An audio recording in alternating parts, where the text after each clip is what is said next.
Crime and Punishment, Part 2, Subsection 3. However, it was not that he was totally unconscious during the whole time of his illness. It was a feverish condition, with moments of delirium and semi-awareness. Afterwards, he remembered a good deal. Once it seemed to him that many people were gathered around him and wanted to take him and carry him away somewhere, and there was much arguing and quarreling about him. Then suddenly he was alone in the room. Everyone was gone. They were afraid of him, and only opened the door a crack from time to time to look at him, threaten him, arrange something among themselves, laugh and tease him. He remembered Nastasia being often with him. He also made out another person, who seemed very familiar, but precisely who it was he simply could not figure out, and he grieved over it, and even wept. At times it seemed to him that he had been lying there for at least a month. At other times it was still the same day. But about that he forgot completely. Instead, he remembered everything. He remembered every minute, having forgotten something that must not be forgotten. He agonized, suffered, trying to remember, moaned, fell into rage, or into terrible, unbearable fear. Then he tried to tear himself away, wanted to run, but there was always someone who stopped him by force, and he would fall into weakness and unconsciousness again. At last, he fully recovered his senses. This occurred in the morning, at 10 o'clock. At that hour of the morning, on clear days, sunlight always came in a long stripe across the right wall of his room, and lit up the corner by the door. Nastasia was standing at his bedside with another person, a man completely unknown to him, who was studying him with great curiosity. He was a young fellow in a kaftan, with a little beard, and had the look of a company agent. The landlady was speaking through the half-opened door. Raskolnikov raised himself slightly. "Who is this, Nastasia?" he asked, pointing to the fellow. "Look, he's come too," she said. "He's come too," echoed the agent. Realizing that he had come too, the landlady who was peeking through the door, immediately closed it and hid herself. She had always been shy, and it was burdensome for her to endure conversations and explanations. She was about 40, round and fat, dark-browed, dark-eyed, kind out of fatness and laziness, and even comely, but unnecessarily bashful. "Who are you?" he continued to ask, addressing the agent himself. But at that moment the door was flung open again, and Razumikin came in, stooping a little because of his height. "What a ship's cabin," he shouted, coming in. "I always bump my head, and they call it an apartment. So you've come too, brother. Pachenka just told me." "He just came too," said Nastasia. "He just came too," the other agent agreed, with a little smile. "And who are you, sir, if you please?" Razumikin asked, suddenly turning to him. "I, you may be pleased to know, am Razumikin. Not Razumikin, as everyone calls me, but Vrazumikin, a student and a gentleman's son. And this is my friend. Well, sir, and who are you?" "And I'm the merchant Shelopayev's office agent, sir, here on business, sir." "Take this chair, if you please." Razumikin himself took the other, on the opposite side of the table. "So you've come to, brother, and it's a good thing you have," he went on, addressing Raskolnikov. "You hardly ate or drank anything for 4 days. Really, we gave you tea from a spoon. I brought Zazimov to you twice. Remember Zazimov? He examined you carefully and immediately said it was all trifles. Something went to your head, or whatever. Some nervous nonsense, he says, or poor rations. They didn't dish you up enough beer and horseradish, hence the illness. But it's nothing, it'll go away, it'll all get through the hopper. Good old Zazimov. He became quite a doctor. Well, sir, I don't want to keep you." He again turned to the agent. "Will you kindly explain your errand? Note, Rodya, it's the second time they've sent someone from that office. Only it wasn't this one before. It was someone else. And I talked with him. Who was it that came before?" "Presuming it was 2 days ago, sir? That's right, sir. It would have been Alexei Semyonovich. He's also employed by our office, sir. And he seems to have a bit more sense than you do, wouldn't you say?" "Yes, sir, he surely is a soldier man, sir."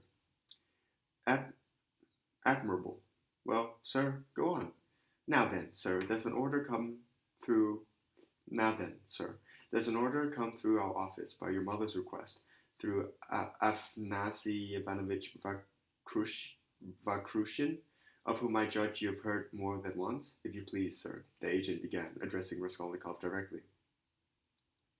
In the case that you are now in your right understanding, sir, to hand over 35 rubles, sir, since Semyon Semyonovich, by your mother's request, received a notice to the effect that Afnasy Ivanovich in the same way as before.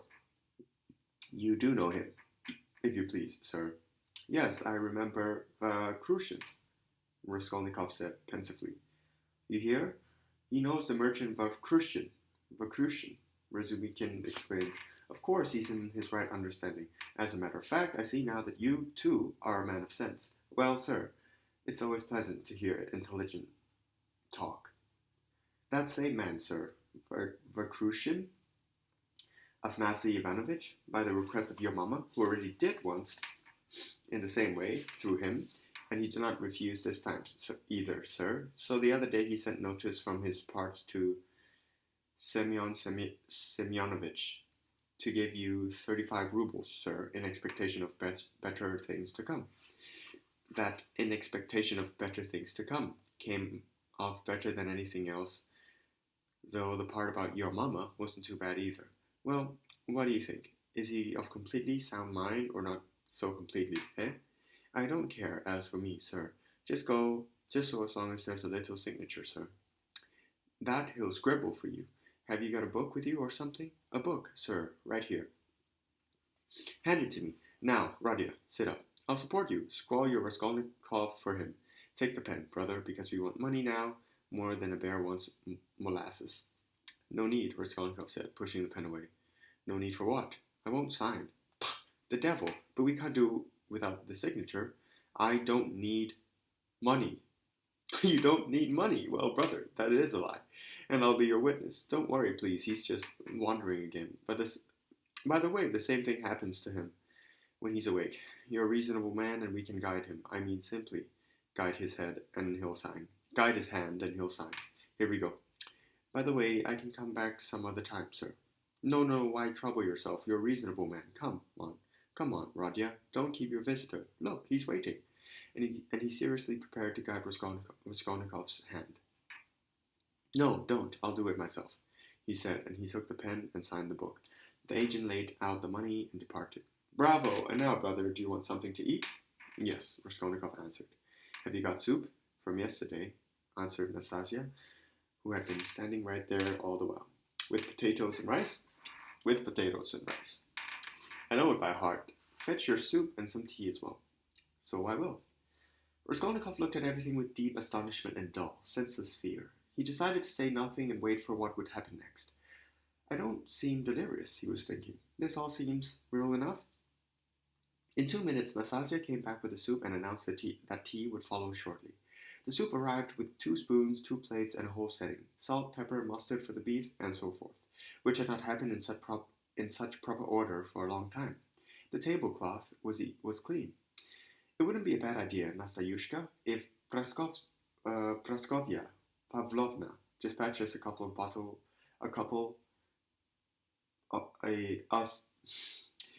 Okay, let me start again. It wouldn't be a bad idea, Nastayushka, if Praskovya Pavlovna dispatched us a couple of bottles of beer. We could do with a drink. Well, isn't he a fast one? Nastasia muttered, and went to carry out the order. Raskolnikov kept looking wildly intensely about him. Meanwhile, Razumikin sat down next to him on the sofa, clumsy as a bear, put his left hand behind his head, though he was able to sit up by himself, and with his right hand brought a spoonful of soup to his mouth, having blown on it first so that he would not scald his tongue. But the soup was just barely warm. Raskolnikov greedily swallowed 1 spoonful, then a second, and a third. After giving him several spoonfuls, however, Razumikin suddenly stopped and declared that concerning any more he would have to consult Zazimov. Nastasia came in carrying 2 bottles of beer. And will you have tea? Yes, I will. Fetch us some tea too, Nastasia, because as far as tea is concerned, I think we can do without the medical faculty. Meanwhile, here's our beer. He went back to his chair, pulled the soup and beef towards him, and started eating with as much appetite as though he had not been eating. He had not eaten for 3 days. "I, Brother Roger, now have dinner here like this every day," he mumbled, as well as his beef-stuffed mouth would allow. "And it's all due to Pashenka, your little landlady, who honors me from the bottom of her soul. Naturally, I don't insist, but I don't protest either. And here's Nastasia with the tea. What a quick one. Want some beer? Nastenka? Yeah, deuce, take you. Some tea then?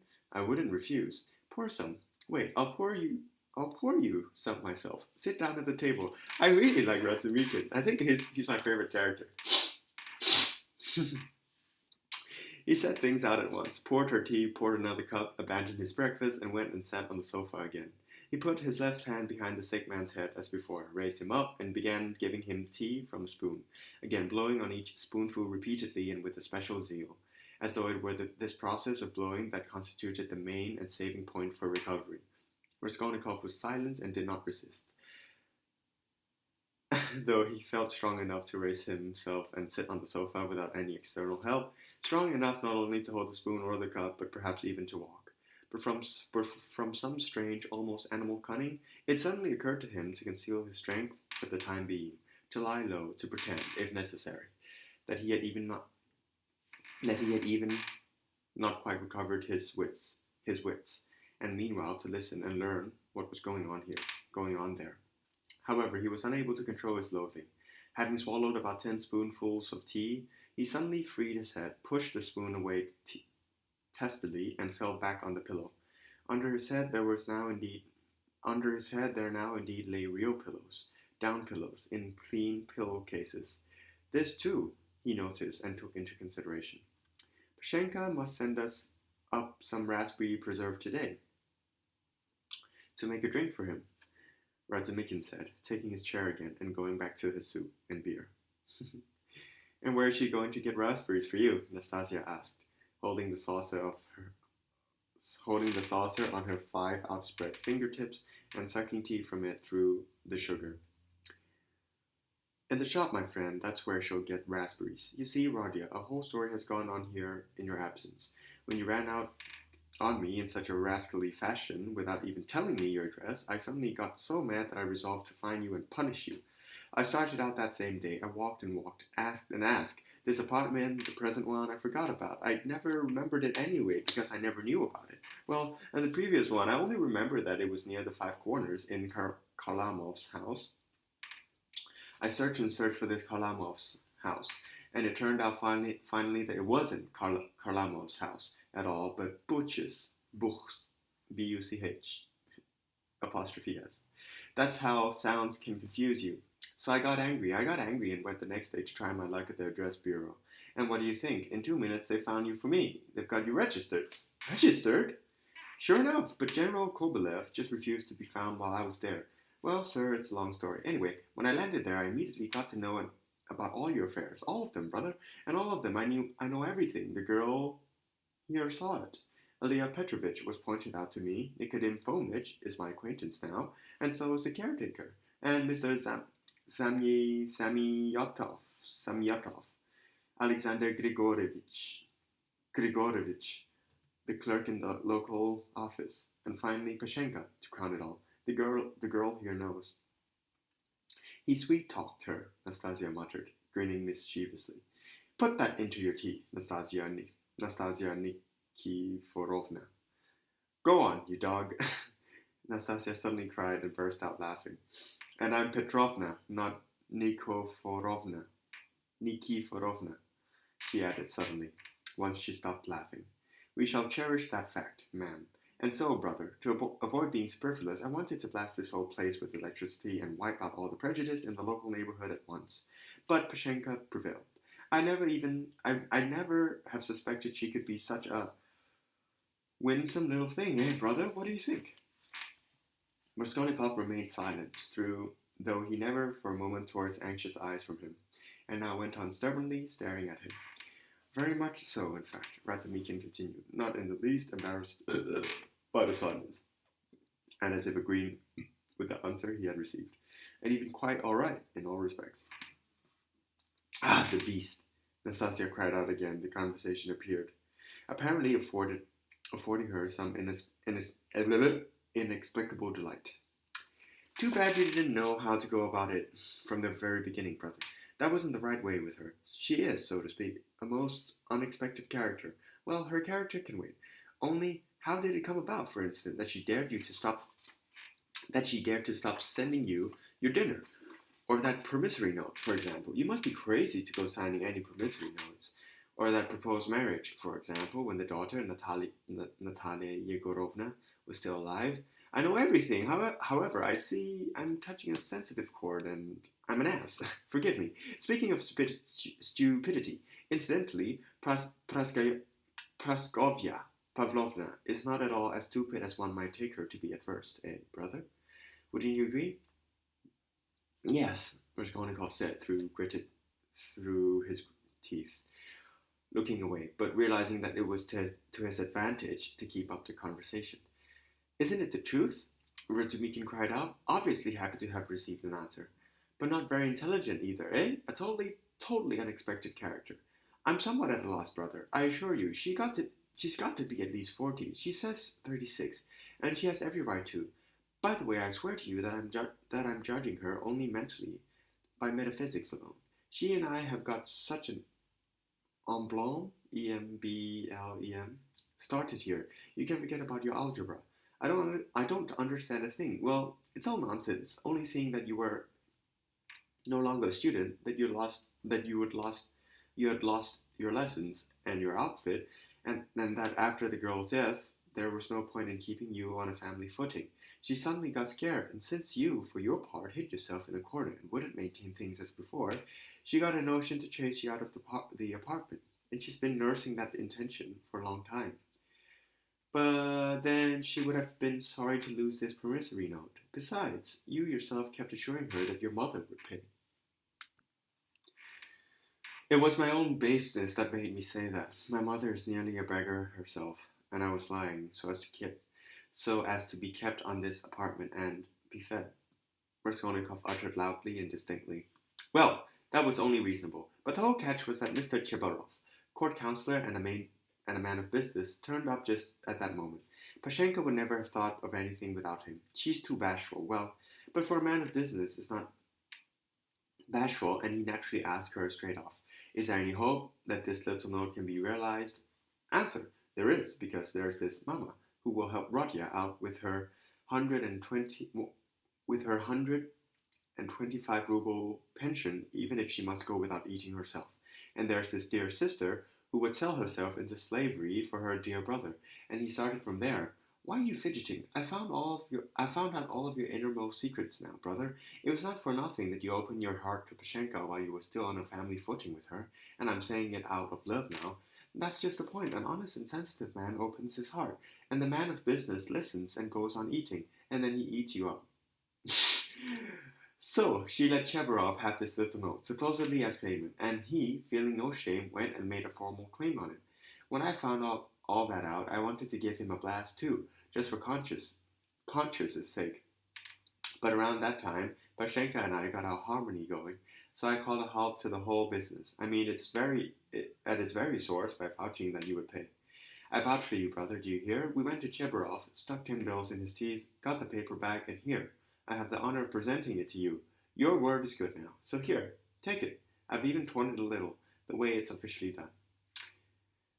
Razumikin laid the promissory note out on the table. Raskolnikov glanced at it, and, without saying a word, turned his face to the wall.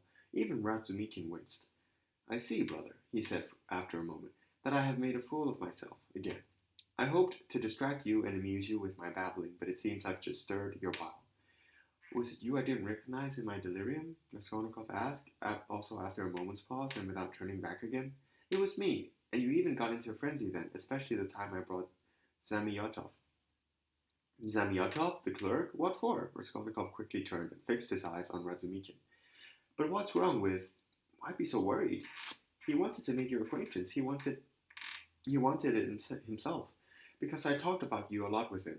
Otherwise, who would have told me so much about you? He's a nice fellow, brother, quite a wonderful one, in his own way, naturally. We're friends now. We see each other almost every day, because I've moved into this neighborhood. You didn't know yet? I've just moved. We've called on Lavitsa twice. Remember Lavitsa? Lavitsa Ivanovna? Was I raving about something? Sure enough, you were out of your mind, sir. What did I rave about? Come on now, what did he rave about? You know what people rave about. Well, brother, let's not waste any more time. To business. He got up from his chair and grabbed his cap. What did I rave about? You just won't let go. Afraid about some secret, aren't you? Don't worry, you didn't say anything about the contest. But about some bulldog, and about some earrings and chains, and about Krestovsky Island, and about some caretaker or another, and about Nikodim Fomich, and about Ilya Petrovich, the police chief's assistant. There was quite a bit of talk about them. And what's more, you were extremely interested in your own sock. Extremely! He kept begging, please, just give it to me. Zamyatov himself went looking in all corners for your socks, oh shit, and handed you that trash with his own perfumed and beringed little hands.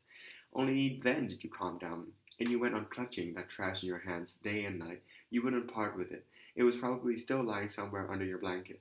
And then you also begged for some fringe for your trousers, and so tearfully.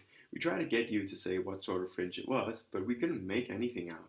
Well, sir, and so to business. Here we have 35 rubles. I'm taking 10 of them, and in about 2 hours I'll present you with an accounting for them. Meanwhile, I'll let Zazimov know, though he should have been here long ago because it's already past 11. And you, Nastenka, stop and see him as often as you can while I'm gone. Find out if he needs anything to drink, or whatever. And I'll tell Pashenka what's needed myself. Goodbye. Calls her Pashenka. Ah, you sly boots, Nastasia said to his back. Then she opened the door and began eavesdropping, but she could not restrain herself and ran downstairs. She was too eager to know what he was saying to the landlady, and generally it was clear that she was completely charmed by Razumikin. No sooner had the door closed behind her than the sick man threw off his blanket and jumped from his bed as if half-crazed. With burning convulsive impatience, he had been waiting for them to leave, so that he could immediately get down to business in their absence. But get down to what? What business? That, of all things, he now seemed to have forgotten. Lord, only tell me one thing. Do they know all about it, or do they not know yet? And what if they already know and are just pretending, taunting me while I'm lying here, and are suddenly going to come in and say that everything has long been known and that they were just... What must I do now then? I've forgotten of all things. I remembered a moment ago and suddenly forgot. He stood in the middle of the room, looking around in painful bewilderment. He went over to the door, opened it, listened, but that was not it. Suddenly, as if recollecting, he rushed to the corner where the hole in the wallpaper was, began examining everything, thrust his hand into the hole, felt around in it, but that was not it either. He went to the stove, opened it, and began feeling around the ashes, and bits of frayed cuffs from his trousers and the torn pieces of the pockets were still lying there as he had thrown them in. So no one had looked there. Then he remembered the sock that Razumikin had just been telling him about. Sure enough, there it was, lying on the sofa under the blanket, but it had gotten so rubbed and dirty in the meantime that Samyotov certainly could have not noticed anything. Bah! Samyotov. The office! And why are they calling me to the office? Where's the summons? Bah! I've mixed it all up. Bleh. That's funny. They summoned me before. I examined the sock that time, too. And now I've been sick. And why did Samyotov come here? Why did Razumikin bring him in? He was muttering weakly, sitting down on the sofa again. What is it? Am I still delirious? Or is this real? It seems real. I remember. I must flee. Flee quickly. I must flee. Yes, but where? And where are my clothes? No boots. They took them away. Hit them. I understand. Ah, here's my coat. They missed it. Here's the money out on the table. Thank God. Here's the promissory note. I'll take the money and leave and rent another apartment, and they won't find me. But what about the address bureau? They will find me. Razumikin will. Better to flee altogether. Far away. To America. And spit on all of them. And take the promissory note with me. It will be useful there. What else shall I take? They think I'm sick. They don't know I can walk. I could tell by their eyes that they don't know everything. If only I can manage to get downstairs. But what if they have guards standing there? Policemen. What's this, tea? Yeah, there's some beer left. Half a bottle. Cold! He grabbed the bottle, which still held enough for a full glass and delightedly emptied it at one gulp, as if extinguishing a fire in his chest. But in less than a minute, the beer went to his head, and a light and even pleasant chill ran down his spine. He lay back and pulled the blanket over him. His thoughts, ill and incoherent to begin with, were becoming more and more confused, and sleep, light and pleasant, soon enveloped him. He settled his head delightedly on the pillow, wrapped himself tightly in the soft quilted blanket that covered him now in place of the former tattered greatcoat, and fell into deep, sound, healing sleep. He woke up on hearing someone come into his room, opened his eyes, and saw Razumikin, who had flung the door wide open and was standing on the threshold, uncertain whether he should enter or not. Raskolnikov quickly raised himself on the sofa and looked at him as if he were trying hard to recall something. "Ah, since you're not asleep, here I am. Nastasia, drag the bundle up here," Razumikin called down to her. "You'll have the accounting presently." "What time is it?" Raskolnikov asked, looking around in alarm. "You had yourself a good sleep, brother. It's evening outside. Must be around 6 o'clock. You've slept more than 6 hours. Lord, what's the matter with me? And why not? You're welcome to it. Are you in a hurry? Seeing a girl or something? We've got all the time in the world. I've been waiting for you 3 hours already. I looked in twice, but you were asleep. I stopped twice at Zozimov's. No one home. And that's that. Never mind, he'll come. I also did little errands of my own. I got moved in today, completely moved in, with my uncle. I have an uncle now. So, well, devil take it. Now to business. Give me the bundle, Nastenka. Here we go. And how are you feeling, brother?" "I'm well. I'm not sick. Listen, Razumikin, were you here long?" 3 hours, I told you." No, but before. Before when?" "How long have you been coming here?" "But I told you all that earlier, don't you remember?" Raskolnikov fell to thinking. The morning appeared to him as in a dream. He could not recall it by himself, and looked questioningly at Razumikin. Said the latter. He forgot. "I rather fancied this morning that you still weren't in your right. Now that you slept, you're better. Really, you look all better. Good boy. Well, to business. You'll remember now. Look, here, my dear man." He began untying the bundle, which appeared to interest him greatly. "Believe me, brother, I've taken this especially to heart, because we have to make a human being out of you. After all, let's get started. We'll begin from the top. Take a look at this little chapio. Chapeau. I don't know how to say that." He began, pulling a rather nice, but at the same time very ordinary and cheap cap from the bundle. "Allow me to try it on you." "Later, after," Raskolnikov spoke, peevishly waving it away.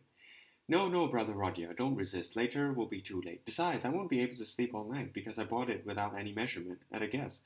"Just right!" he exclaimed triumphantly, having tried it on him. "Just the right size! Headgear, brother, is the foremost thing in an outfit. A recommendation in its way. Every time my friend Tolstyakov goes into some public place where everyone else is standing around in hats and caps, he's forced to remove his lid. Everyone thinks he does it out of slavish feelings. But it's simply because he's ashamed of that bird's nest of his. Such a bashful man. Well, Nastenka, here's 2 examples of headgear for you. This palmerston he took from the corner Raskolnikov's battered top hat, which for some unknown reason he called a palmerston, and this piece of jewelry work. Give us an estimate, Rodya. How much do you think I paid for it? Nastayushka?" He turned to her, seeing that the other said nothing. "Offhand, I'd say 20 kopecks," Nastasia replied. 20 kopecks? Fool! He cried, getting offended. "Even you would cost more than 20 kopecks these days. 80 kopecks! And that's only because it's second-hand. True, there's one condition. If you wear this one out, next year they'll give you another for nothing. By God.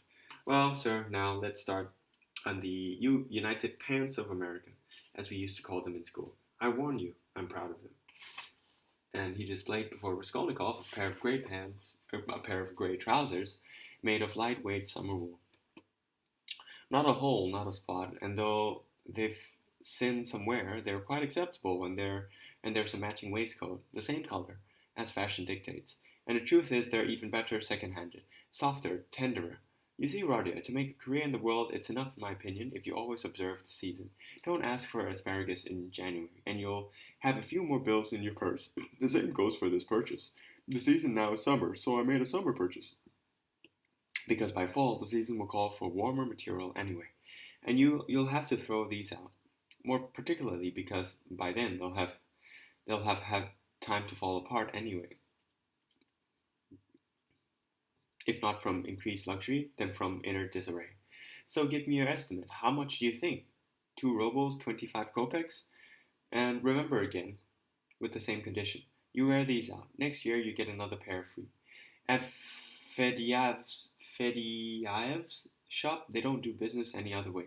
You pay once and it's enough for your whole life, because in any case, you never go back there again. Now, sir, let's look at the boots. How do you like them? You can see they've been worn, but they'll do for about 2 months, because they are foreign goods and foreign workmanship. A secretary from the British Embassy dumped them on the flea market last week. He'd worn them for only 6 days, but he was badly in need of money. Price: 1 ruble 50 kopecks. Lucky? Maybe they won't fit, Nastasia remarked. Won't fit? Look at this! And he pulled Raskolnikov's old, stiff, torn, and mud-caked boot from his pocket. I went to quit, and they reconstructed the size from this monster. A lot of feeling went into this whole business, and with respect to linen, I made a deal with the landlady. Here are 3 shirts to begin with, hempen, but with fashionable fronts. So, sir, altogether that's 80 kopecks for the cap, 2 rubles 25 kopecks for the rest of the clothes, making it 3 rubles 5 kopecks in all, plus 1 ruble 50 kopecks for the boots, because they're so good. 4 rubles 55 kopecks altogether, and 5 rubles for all the linen. I got it wholesale, so altogether it's exactly 9 rubles and 55 kopecks. Your change is 45 kopecks in 5 kopek pieces. Here, sir, be so good as to accept it, and thus, Radia, you are now restored to your full costume, because in my opinion, your coat will not only still serve, but even possess a look of special nobility. That's what it means to buy from Charmiot. As for socks and the rest, I leave that up to you. We've got 25 nice little rubles left. And don't worry about Pashenka and the rent. I told you, the most unlimited credit. And now, brother, allow me to change your linen, because I think the only thing still sick about you is your shirt. Let me be, I don't want to. Raskolnikov waved his hands, having listened with loathing to Razumikin's tensely playful account of purchasing the clothes. That, brother, is impossible. Why else did I wear out all that good shoe leather? Razumikin insisted. Nastayushka, don't be bashful. Give me a hand. That's it. And in spite of Raskolnikov's resistance, he succeeded in changing his shirt. Raskolnikov fell back on the pillow, and for about 2 minutes would not say a word. It'll be some time before they leave me alone, he thought. What money did you use to pay for all that? He asked finally, staring at the wall. What money? I like that. It was your own money. An agent came this morning from Vakrushin. Your mother sent it. Did you forget that too?